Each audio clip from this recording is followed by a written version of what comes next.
Stephen Covey tells of an experience he had on a subway car one morning in New York City. The scene, he said, initially was peaceful.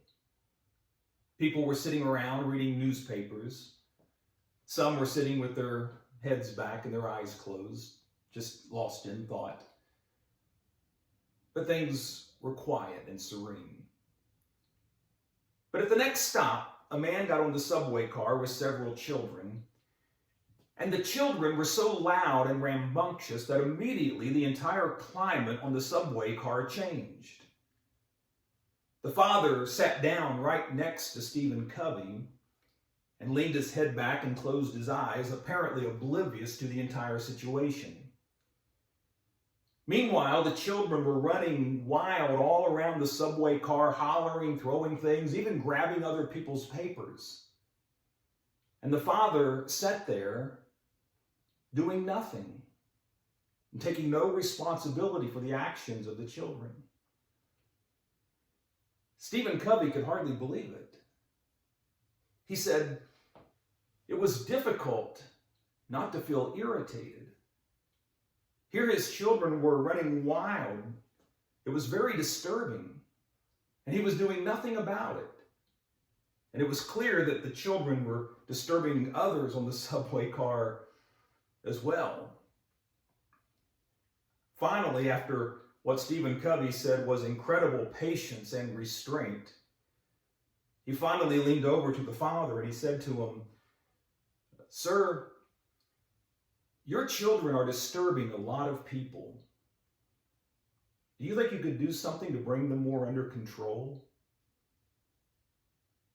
And the father opened his eyes as if for the first time to become aware of the situation.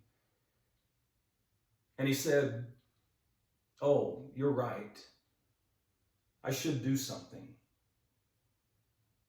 You see, we just came from the hospital.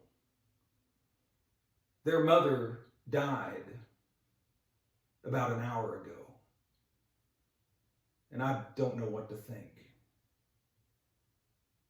I guess they don't know how to handle it either." And Stephen Covey wrote, "When he told me that, my entire paradigm shifted. I thought differently, I felt differently, I acted differently. No longer was I irritated at him, no longer was I irritated at the children or the situation. And instead, I felt compassion and grace toward this man and his family."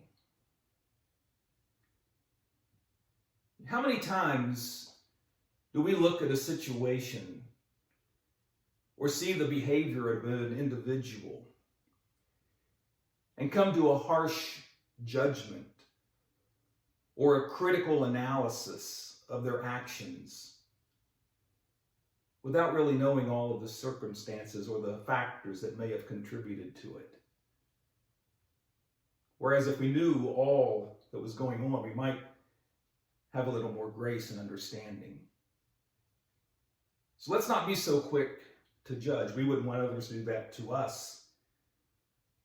And instead allow room for that grace to shine through and be more understanding. Thank you for watching, and be kind.